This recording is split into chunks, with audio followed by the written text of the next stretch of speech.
Everyone. And if my mic's on, okay, good morning. It's nice to see you all here today and welcome you to the Unitarian Universalist Fellowship of Harford County. I am Kimberly Roberts, and my pronouns are she and her. And leading the service with me today is Sarah Brinkerhoff. Good morning. Welcome, everyone. We especially welcome you, new people who are visiting today.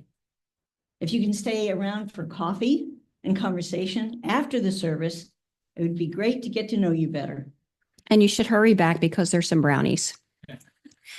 Whatever the faiths you have known, if any, you are welcome here, and whatever your race or where you were born, whatever your gender, you are welcome here. Whoever you are and whomever you love, you are welcome here. Unitarian Universalism is a religious tradition that values diversity and embraces the wisdom of all faiths. We use science, reason, and the gifts of the Spirit to explore life's mystery and meaning.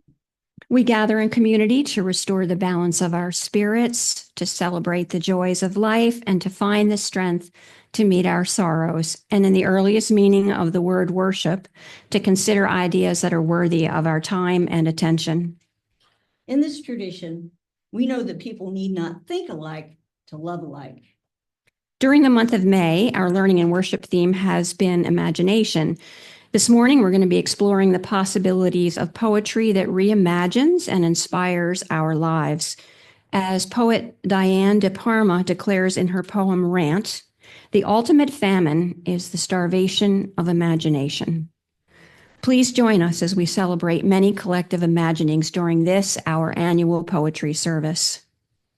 Now may the sound of the bell and the music of the prelude center us as we enter into a time of worship.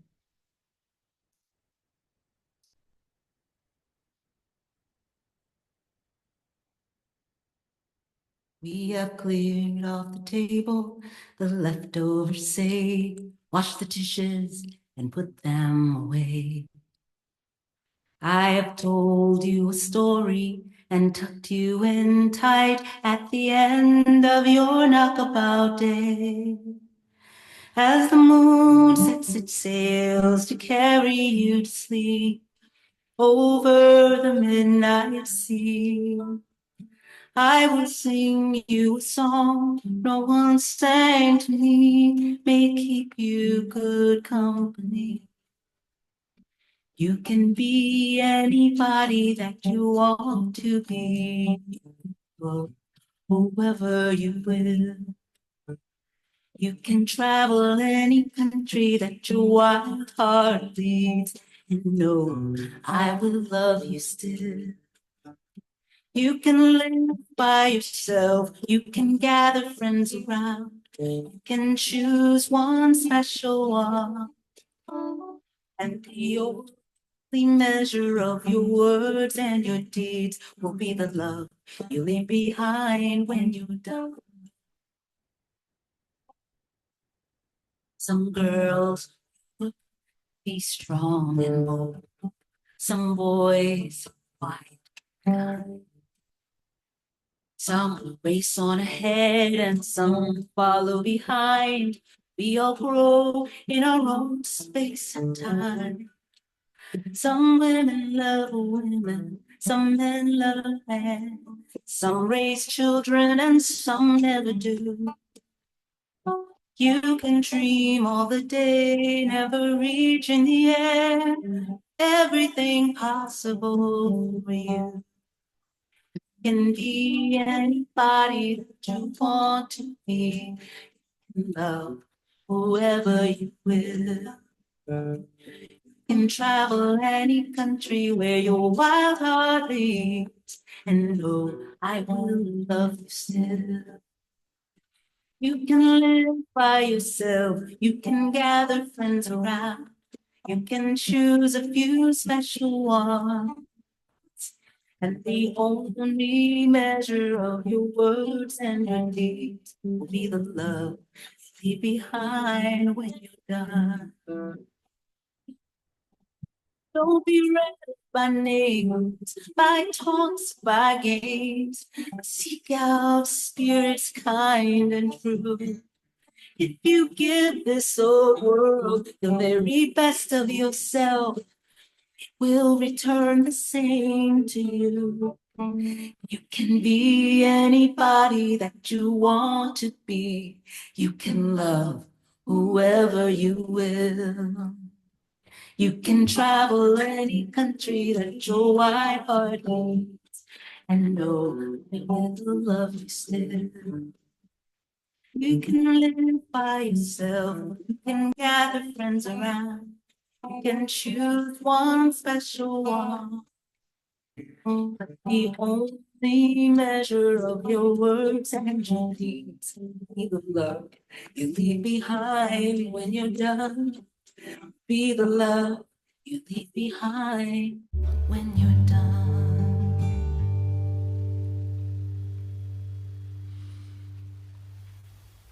Our opening words this morning are by Sharon Wiley. May our time together this morning be a comfort and a confrontation. May we here find peace in times of tumult.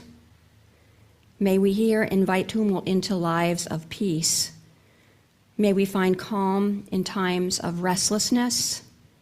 May we allow restlessness to evolve into action. Let this be the place you consider what you've never considered. Let this be the place you imagine for yourself something new and unthinkable. And may this hour bring dreams of new ways of being in the world. May this hour bring dreams of new ways of being in the world. Come, let us worship together. If you could put up the slide for us. So the lyrics of our opening hymn come from the French title of a famous oil painting by Paul Gauguin, created in Tahiti in 1897. It is currently housed at the Museum of Fine Arts in Boston, Massachusetts. The three groups of women, read from the right to the left, represent the three questions posed in the title of the painting. The women with the child represent the beginning of life. Where do we come from? The middle group represent the daily existence of adulthood. What are we? And the old woman facing death is asking, where are we going? So whether you sit or stand, please rise in body and spirit to sing our opening hymn, Where Do We Come From? And as the hymn progresses, feel free to pick apart, just keep singing the questions. Where do we come from? What are we? Where are we going? Where do we come from? What are we? Where are we going? Where do we come from? What are we? Where are we going? Where do we come from? Where do we come from? Mystery, mystery. Life is a riddle and mystery, mystery, mystery. Life is a riddle and mystery. Where do we come from? Where are we going? Where do we come from? Where are we going? Where do we come from? What are we? Where are we going? Where do we come from? What are we? Where are we going? What are we? Where are we going? Where do we come from? Where do we come from? Mystery, mystery. Life is a riddle and mystery. Mystery, mystery. Life is a riddle and mystery. Where do we come from? Where are we going?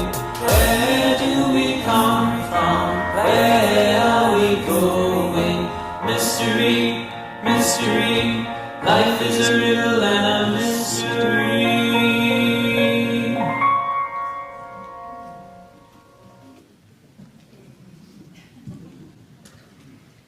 Chalice lighting by Rachel Hayes. We light our chalice this morning with our hearts turned to the work of our congregation. We have inherited this institution from many people who believed in the power of human beings to bear love into the world. We carry this tradition for those who have find comfort, inspiration, and joy with its real and virtual spaces. We tend the spark of imagination and hope for the world to come. And now we'll have our time for all ages.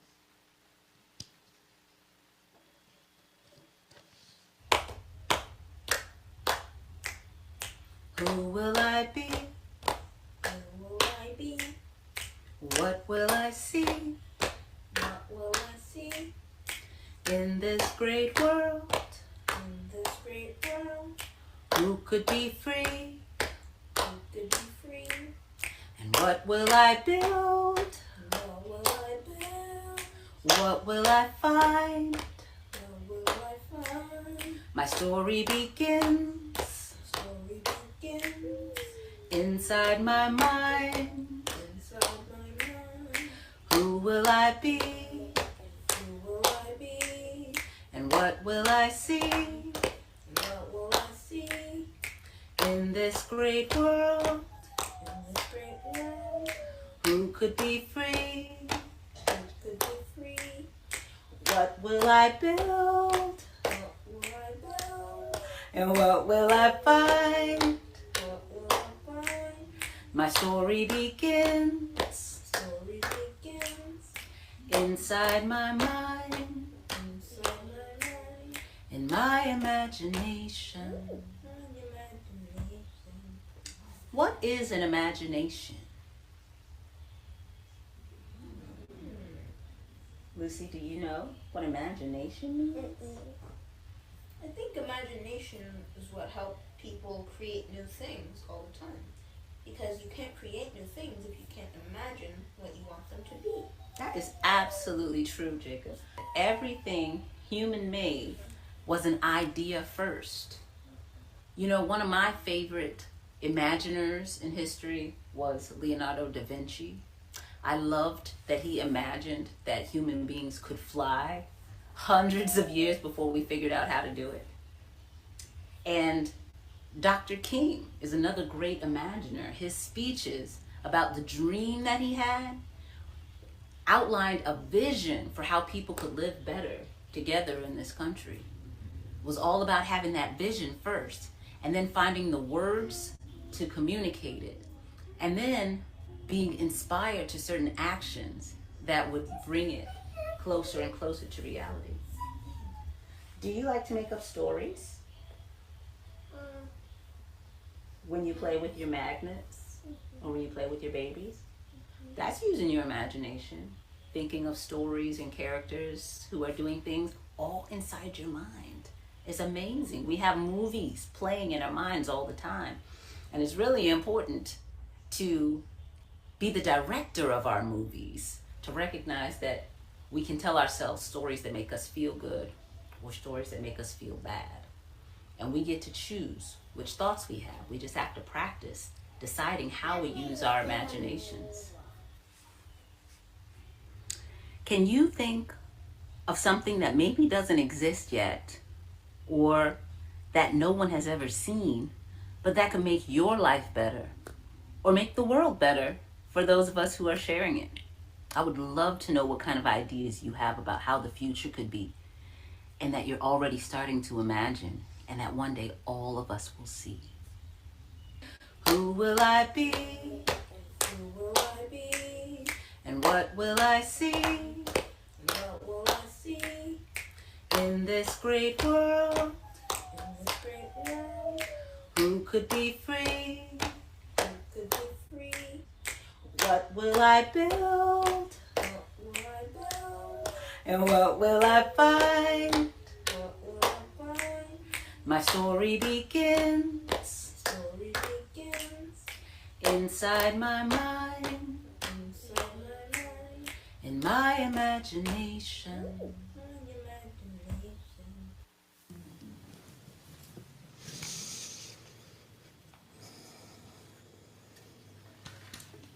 Each Sunday, we invite those who gather here to support the mission of this congregation by offering a financial contribution. With love at the center, we care for one another and extend that care into the wider community through actions for equity and justice, which, no matter how small, work toward the transformation of our world. This fellowship intentionally welcomes pluralism and theological beliefs as members seek to learn and grow, acknowledging our interdependence as we help each other toward deeper understanding. Financial contributions allow this congregation to reach out to all who seek a life-affirming message of love and hope. If you're online, click the link in the Zoom chat. If you're on site, you may put a donation in the basket, or use your device to find the donate link at the bottom of the page on uufhc.net. Whatever method of giving you choose, your generosity will help to grow a healthier and more joyful UU community, and in keeping with our religious heritage, to draw that circle of love and justice a little bit wider. Thank you.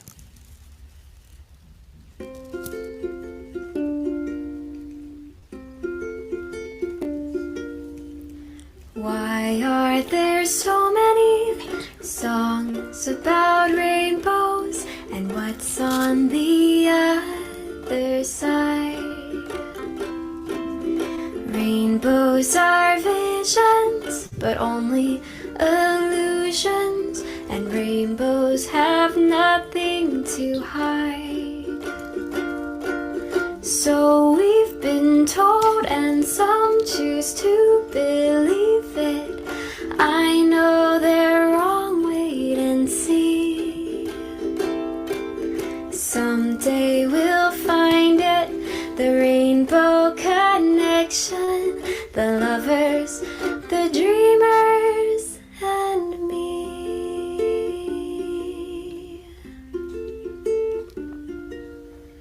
Who said that every wish would be heard and answered when wished on a morning star?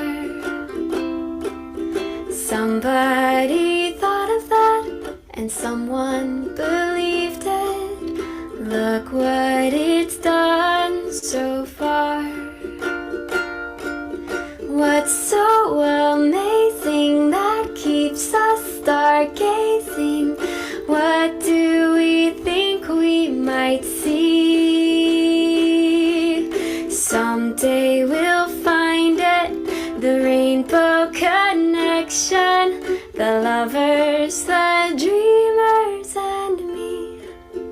All of us under its spell, we know that it's probably magic. Have you been half asleep, and have you heard voices? I've heard them calling my name. Is this the sweet sound that calls the young sailors? The voice might be one and the same. I've heard it too many times to ignore it. It's something that I'm supposed to be. Someday we'll find it, the rainbow connection, the lovers, the dreamers, and me. La da da dee da da da, la da da da dum, dee da do.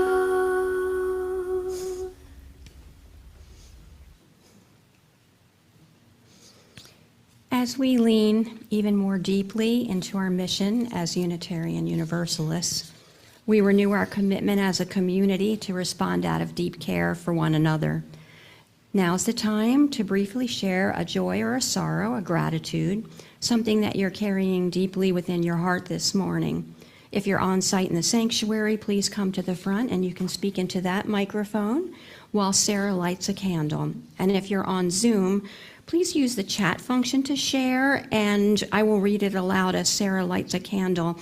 And a few gentle reminders: this is not a time for announcements or politics, and please say your first name, and please share from your heart and from your own experience, and be mindful not to share anyone else's experience unless you have their express permission to do so. Is anybody on Zoom in the back that can take a look at the chat and let me know in the back if someone, thank you very much. Okay, would anyone like to share?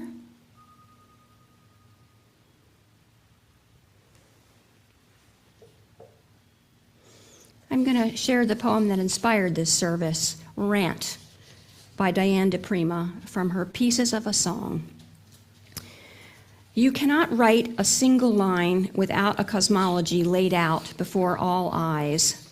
There is no part of yourself you can separate out saying, this is memory, this is sensation, this is the work I care about, this is how I make a living. It is whole, it is a whole, it always was whole. You do not make it so. There's nothing to integrate. You are a presence. You are an appendage of the work. The work stems from and hangs from the heaven you create. Every man, every woman carries a firmament inside, and the stars in it are not the stars in the sky. Without imagination, there is no memory. Without imagination, there is no sensation. Without imagination, there's no will, desire. History is a living weapon in your hand, and you have imagined it. It is thus that you find out for yourself. History is the dream of what it can be. It is the relation between things in a continuum of imagination. What you find out for yourself is what you select out of an infinite sea of possibility. No one can inhabit your world, yet it's not lonely. The ground of the imagination is fearlessness. Discourse is videotape of a movie of a shadow play, but the puppets are in your hand. Your counters in a multi-dimensional chess game, which is divination and strategy. The war that matters is the war against the imagination. All other wars are subsumed in it. The ultimate famine is the starvation of the imagination. It is death, to be sure. The ultimate claustrophobia is it all adds up. Nothing adds up, and nothing stands in for anything else. The only war that matters is the war against the imagination. The only war that matters is the war against the imagination. The only war that matters is the war against the imagination. All other wars are subsumed in it. There's no way out of the spiritual battle. There is no way to avoid taking sides. There's no way you cannot have a poetics, no matter what you do, plumber, baker, teacher. You do it in the consciousness of making or not making your world. You have a poetics. You step into the world like a suit of ready-made clothes, or you etch in light.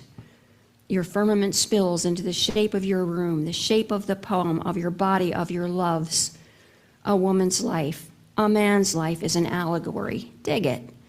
There's no way out of the spiritual battle. The war is the war against the imagination, and you can't sign up as a conscientious objector. The war of the worlds hangs in here right now in the balance. It's a war for this world to keep it a veil of soul-making. The taste in all our mouths is the taste of power, and it is bitter as death. Bring yourself home to yourself. Enter the garden. The guy at the gate with the flaming sword is yourself. The war is the war for the human imagination, and no one can fight it but you, and no one can fight it for you.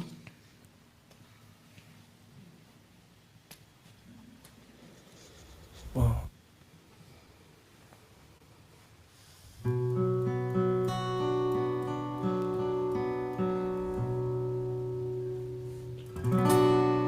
I've just closed my eyes again, climbed aboard the Dreamweaver train, drive it, take away my worries of today, leave tomorrow behind.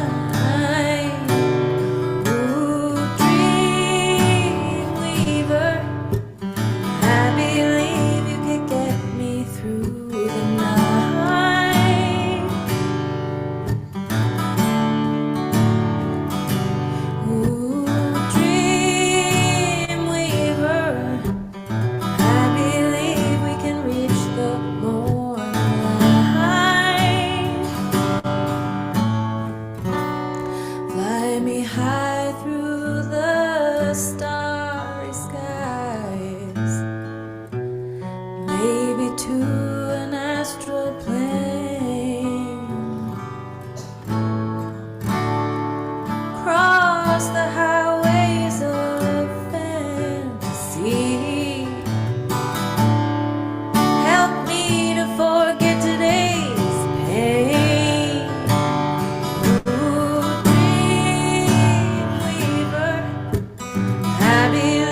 Though the dawn may be coming soon, there still may be some time. Find me a way to the bright side of the moon. Meet me on the other side.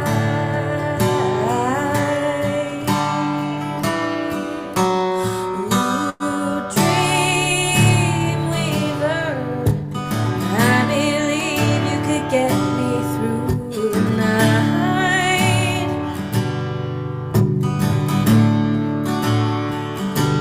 Ooh, dreamweaver, I believe we can reach the moonlight.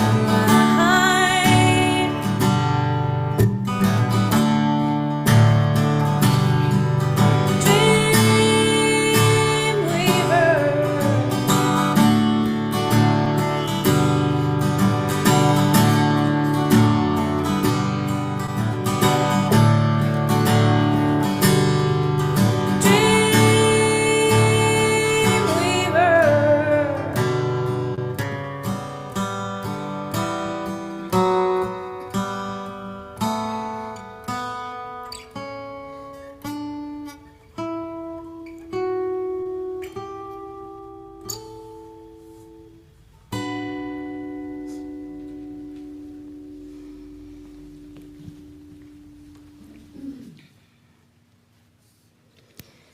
Pithy and powerful, poetry is a popular art form at protests and rallies. From the civil rights and women's liberation movements to Black Lives Matter, poetry is commanding enough to gather crowds in a city square and compact enough to demand attention on social media. Speaking truth to power remains a crucial role of the poet in the face of political and media rhetoric designed to obscure, manipulate, or worse. Langston Hughes writes, "I look at the world from awakening eyes and a black face, and this is what I see. This fenced-off narrow space assigned to me. I look then at silly words through dark eyes in a dark face, and this is what I know, that all these walls oppression builds will have to go. I look at my own body with eyes no longer blind, and I see that my own hands can make the world that's in my mind. Then let us hurry, comrades, the road to find." Other poets seek ways to actively make peace. As Denise Levertov says, "A voice from the dark called out, the poets must give us imagination of peace to oust the intense, familiar imagination of disaster. Peace, not only the absence of war. But peace, like a poem, is not there ahead of itself, can't be imagined before it is made, can't be known except in the words of its making, grammar of justice, syntax of mutual aid. A feeling towards it, dimly sensing a rhythm is all we have until we begin to utter its metaphors, learning them as we speak.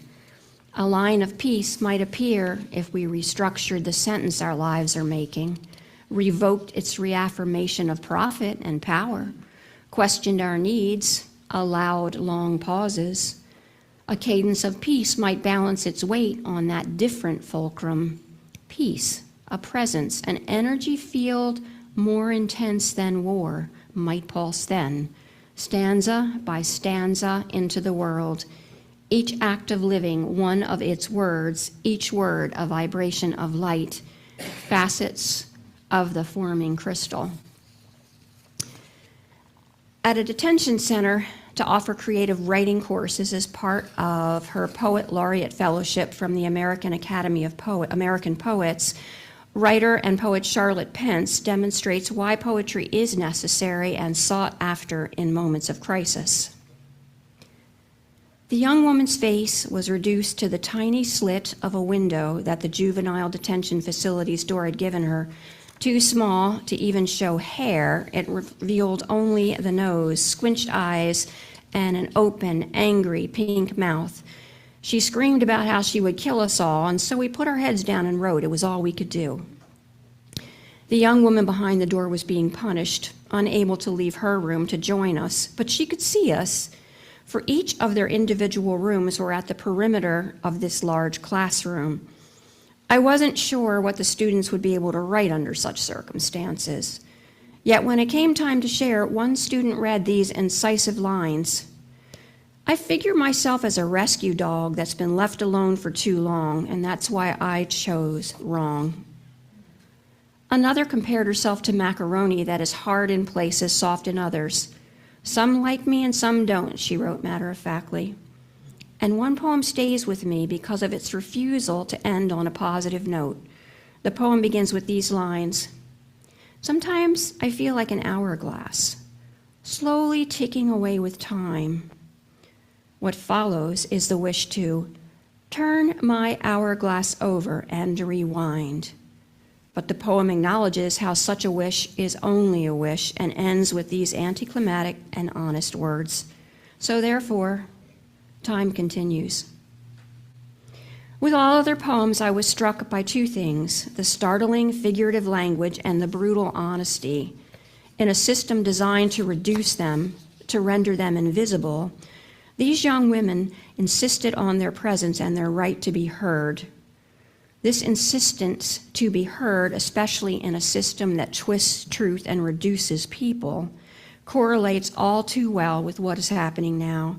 As an employee at a state university with a program director, I am, yet again, being asked to scrub language. Last year, it was because of State Bill 129, the Alabama state bill that prevents public funds from being used for diversity, equity, and inclusion programs. I thought that was the arm to feed the lion, but the lion wants more.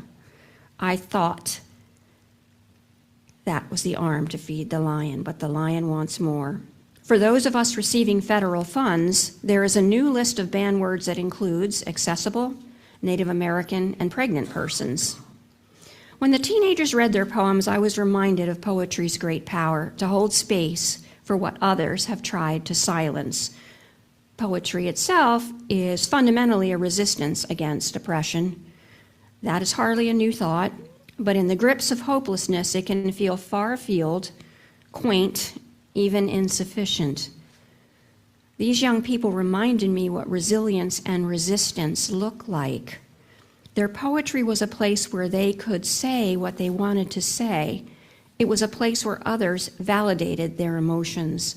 Everyone wanted to share what they wrote, and everyone responded with praise. Poetry and songs are some of our oldest art forms to articulate resistance. Partly why all art forms, and poetry in particular, are key vehicles for resistance is that at their core, they are unpredictable. And it's that quality that fascists hate, because unpredictability makes a group harder to control. The story I'm getting ready to tell is one that I've kept secret for a long time, one that is not the polite answer I give at readings as to how I came to poetry. You see, I fell in love with poetry during an attempted burglary, and this is not a metaphor. I had broken into a neighbor's apartment because I knew she had some weed and was hoping I could sell it to the preps in my 8th grade class who were afraid to talk to actual dealers. Like any good business person, I saw an opportunity. In truth, I was not so different from the teenagers at that detention center. The luck of the draw had dealt me a tough set of cards. While I had the privilege of my skin color, I also had an abusive dad who suffered from schizophrenia. And what's more, my mom had become entirely incapacitated by a disease when I was 9. Both of these parental facts made our scant income erratic. I was so angry at the world and with those around me that I had become a force of chaos. I rummaged through kitchen drawers and bathroom cabinets to no avail, and thus decided to scour the bookshelves, thinking the neighbor might have hidden the weed behind one of the books, or maybe cut out some pages for their stash. Again, no luck. And that's when I looked down at the book I was holding. It looked too small to be a book, a puny-looking thing with a dingy white cover and the words Ariel in black font. Under that, in purple, Sylvia Plath. Wait, hadn't I heard something about her, how she put her head in the oven to kill herself? The thought intrigued me, and so I opened the book. It turned out to be the smallest major decision of my life. The book cracked open like a door, and I found myself at the threshold of Lady Lazarus. Out of the ash I rise with my red hair, and I eat men like air. That ferocity intrigued me, so I kept on reading, moving on to the poem Morning Song. The window square whitens and swallows its dull stars, and I knew that square, the swallowing, the dull stars. The voice on that page felt full of rage and chaos and unpredictability and something else. The images were conjured so vividly I felt transported. I could imagine that cow-heavy mother groping her way to the crying baby, mouth clean open as a cat's. I could feel the slime from people picking the worms off me like sticky pearls. This anger of being stuck in a cycle that I did not create, and she felt it too. I'm not going to pretend that I rose from the ashes that day or that all my anger dissipated, but slowly, as I continued to read more and then started to write, I found a place for my chaos. I think back to that young woman's face in the square window who wasn't allowed to join our class that day, and I can empathize with her rage. She was refusing the confined space she was being forced into, and poetry, though its lines that don't even reach the side of the page, is indeed where people can expand beyond the constraints of imagination that have been placed upon them. And that is where resistance resides.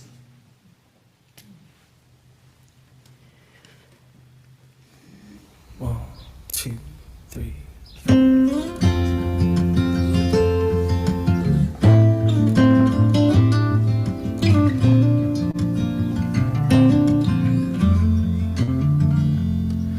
Somewhere over the rainbow,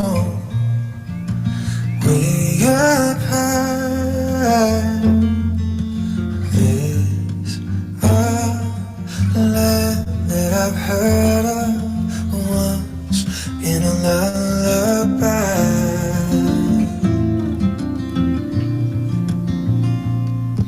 Somewhere over the rainbow, skies are blue,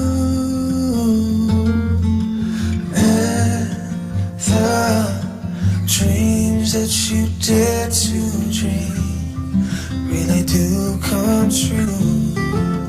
Ooh. Someday I wish upon a star and wake up where the clouds are far behind me, where troubles melt like lemon drops. Ooh, way above the chimney tops, that's where you find me.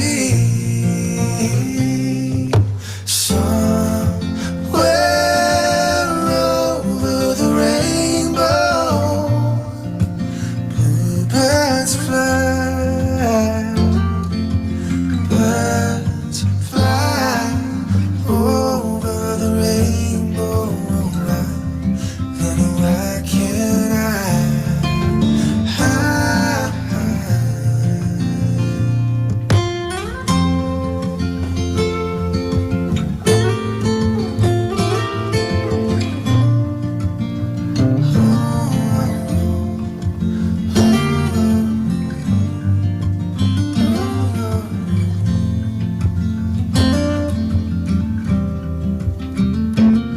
Someday I wish upon a star and wake up where the clouds are far behind me, yeah,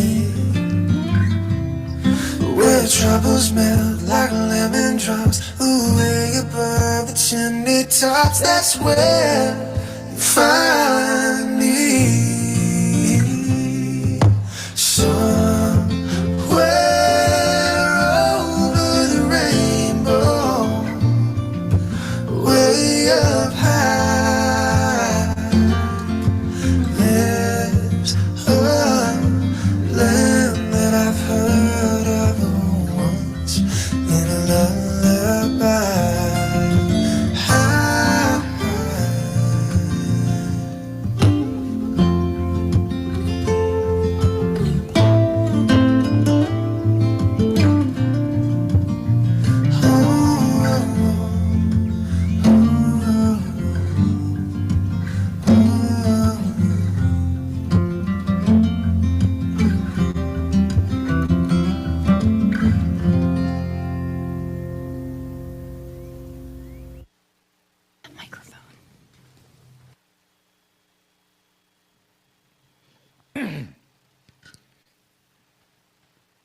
The Mythgar series by Dennis McKiernan has fired my imagination since I was a freshman in high school and continues to influence my Dungeons and Dragons campaign.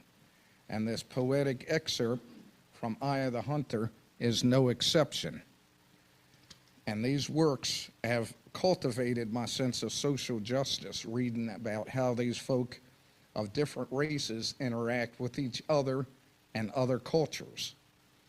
L. Frank Baum, C.S. Lewis, and J.R.R. Tolkien wrote their series before I was born. Dennis L. McKiernan's Mythgar was written in my lifetime, reflecting a more evolved sense of social justice. When spring comes upon the land, yet winter grips with icy hand, and the eye of the hunter stalks night skies, bane and blessing alike will rise.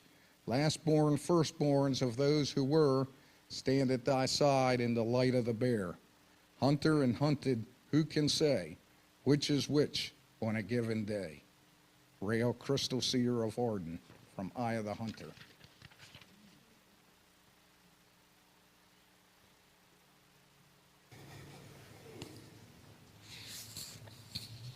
Life, your life.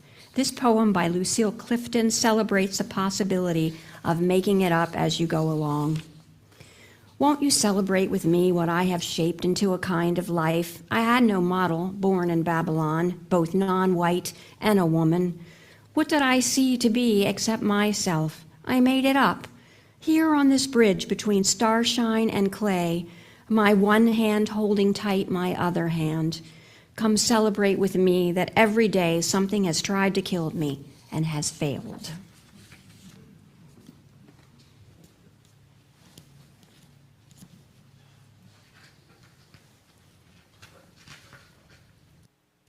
I'm a poet. Did you know it?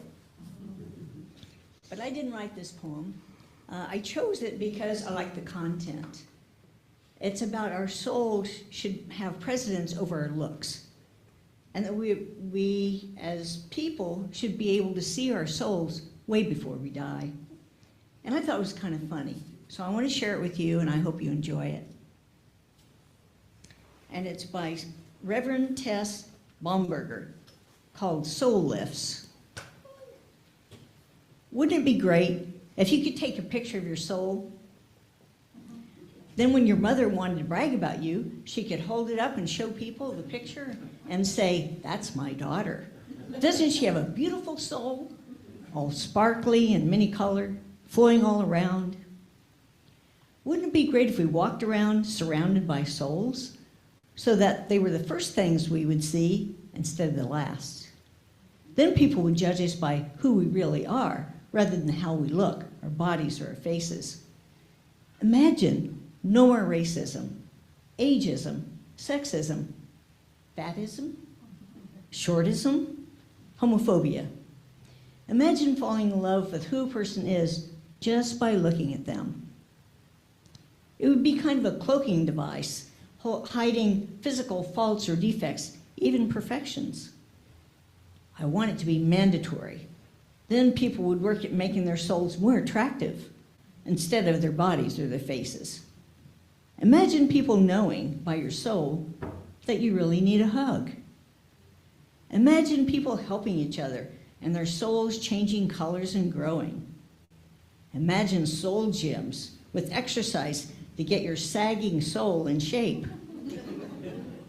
Imagine the long lines forming the soul lifts at churches, temples, synagogues, mosques, and nature's grand cathedrals.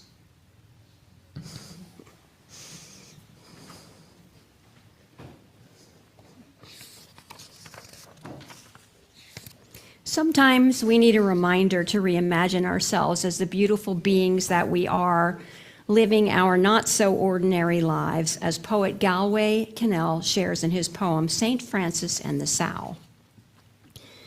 The bud stands for all things, even for those things that don't flower, for everything flowers from within of self-blessing, though sometimes it is necessary to reteach a thing its loveliness, to put a hand on its brow and retell it in words and in touch, it is lovely, until it flowers again from within of self-blessing. As St. Francis put his hand on the creased forehead of the sow and told her in words and in touch, blessings of the earth on the sow, and the sow began remembering all down her thick length from the earthen snout all the way through the fodder and the slops to the spiritual curl of the tail, from the hard spininess spiked out from the spine, down through the great broken heart to the sheer blue milken dreaminess, sputtering, spurting, and shuddering from the 14 teats into the 14 mouths sucking and blowing beneath them. The long, perfect loveliness of sow.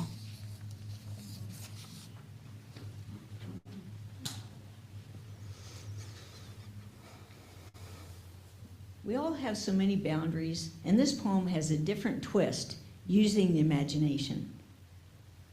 A Prayer for Imagination by Rosemary Watola Traumer. There's so many boundaries in me, so many limitations, prisons, places where a line has been drawn. But sometimes the imagination takes a line and bends it, twists it like a clown with a balloon, until I thought, what a boundary becomes a bird, or a crown, or a flower, where it turns a line perpendicular so that what I thought was a line becomes a path.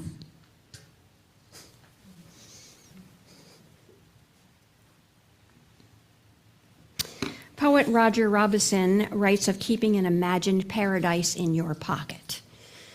And if I speak of paradise, then I am speaking of my grandmother who told me to carry it always in my person, concealed so no one else would know but me. That way they can't steal it, she'd say. And if life puts you under pressure, trace its ridges in your pocket and smell its piney scent on your handkerchief. Hum its anthem under your breath. And if your stresses are sustained and daily, get yourself to an empty room, be it a hotel, a hostel, or a hovel. Find a lamp and empty your paradise onto a desk, your white sands and green hills and fresh fish. Shine the lamp on it like the fresh hope of morning and keep staring at it until you sleep. One of my favorite poets is Andrea Gibson, and her poetry is written as a roadmap for the person that Andrea wanted to be. For most of their life, they struggled with panic attacks, suicidal ideation, and a debilitating fear of illness. And then Andrea was diagnosed with cancer, and everything changed. Instead of spiraling into darkness, Andrea came out of surgery feeling lighter, their heart flung open. Shame disappeared and clarity found them. They were the person they wanted to be. In their words, imagination isn't an escape. It's an act of liberation, a door flung open to something wildly new. The freer we become inside ourselves, the freer our world will be. Whether you're a writer or not, I encourage you to lean into your imagination in the way I have played with in the poem below. The world needs imagination now more than ever. What's real? I garden in the soil of a song, walk barefoot through rows of sheet music, picking strawberries from the low notes and peaches from the high notes. I feed myself a chorus, and for the first time in many months, I am full. But that's not real, my mind demands, trusting the seedless machine. My mind repeats the newscaster's teleprompted panic, repeats the doctor's doomsday speech. There's no time to not be real, it begs. I point to my left lung, a satchel full of tumors, point to a pantry full of pills that haven't helped, a bed that I have hardly left for weeks. Is this what you mean by real, I ask? Yes, my mind screams, frantic in its mission to make matter all that matters. But how is that more real, I say, than the first time I was breathless from holding a stethoscope to my pain and hearing the heartbeat of the whole world? My mind argues like a seasoned lawyer, all objection and rebuttals, but I, an artist, stretch my heart out into canvas, hand one brush to joy and another to grief, grinning as I watch them paint the exact same rolling meadow, the same hue of emerald green. That isn't real, my mind insists, as I take off running through the pasture, stopping only to do a cartwheel beside a lonely windmill who has always wanted a friend. I fly up the solemn staircase of a billionaire's lifeless mansion to replace the diamonds with raindrops I found huddled on a leaf of birch tree beside my home when I was 9.5 years old. It's not real that you still have those, my mind protests, as if everything that ever was isn't forever here, as if I'm not still a giggling child hiding in the place I know my mom will look first because I want to be found. During my CT scan last week, I couldn't find myself inside of myself because my mind was louder than I was. But then I gave up all control, unfurled like the petals of a pen blooming poems on sterile walls for the next worried patient to water. But that's not real, my mind contends. Real is provable, Googleable. Then Google this, I say. The chemo that kept me alive, the chemo cold men in white coats take credit for, is sourced from the bark of the Pacific yew tree and was first discovered for its healing properties by two-spirit indigenous people in the Pacific Northwest who were guided by the voices of moss and mist. Is that real? My mind asks. I don't see the point in answering because my mind can't hear the language spoken by the moss, has never picked the sweetest fruit from the saddest note of a song and planted every seed to feed the joy of those to come. What's the worst thing that ever happened to you? My mind asked me a long time ago, I said, not believing in what I couldn't yet see. What's the best thing that ever happened to you? My mind asked me long ago. I said, learning that you are not me. I'd like to close with these words from Verde Mar. It's only when we're taken to write poetry that one is able to distill and sustain the pair logic of reason, of emotional resonance. Only a poet can define discourse such that when both the reader and the poet imagine similar spaces, each one creates a separate realm that only our shared imagination has the key to open, allowing us to enter. And I leave you with these hopeful imaginings from Irene Latham. It's our benediction, Alterations. And this is how we shall remake the world, like a seamstress with pins in her mouth, steady fingers, coaxing thread, a hum forever in her throat, as stitch by stitch the fabric is fitted, gathered, until what once was tattered like Cinderella's dress now dances across the floor.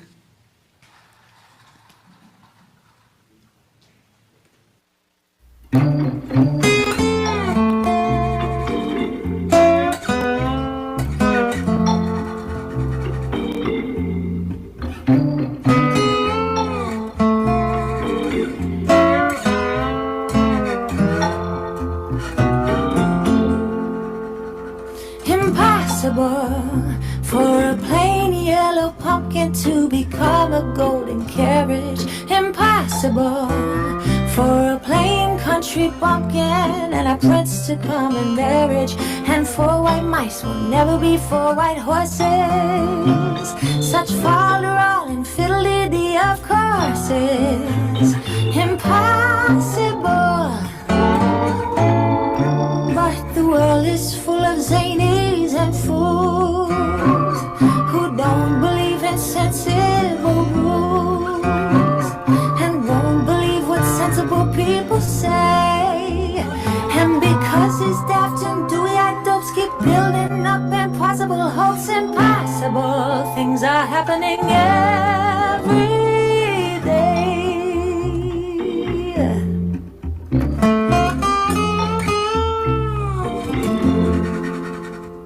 It's possible for a plain yellow pumpkin to become a golden carriage. Impossible for a plain country bumpkin and a prince to join in marriage. And 4 white mice can easily turn to horses. Such folderol and fiddle-dee-dee of courses. Impossible. But the world is full of zanies and fools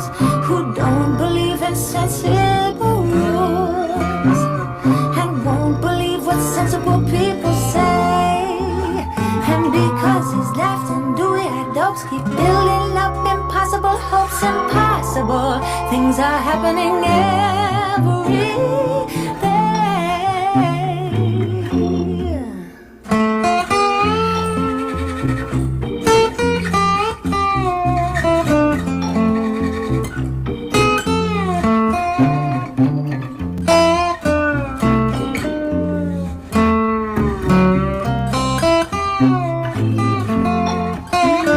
And the world is full of zanies and fools who don't believe in sensible rules and won't believe what sensible people say. And because these daft and dewy adults keep building up impossible hopes, impossible things are happening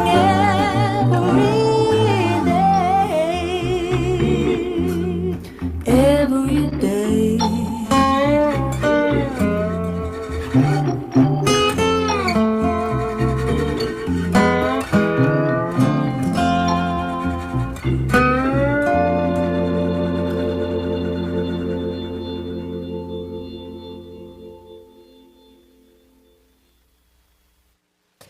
Before we break for our coffee, I have one announcement. During class today, the young folks will be creating little signs for us to find after the service. The signs each represent a way they've imagined that we can help to make the world a better place. So please look for these signs after the service and consider inviting a child to share with you which ones they've made and take a moment to imagine the possibilities together. That sounds fun. Time for coffee.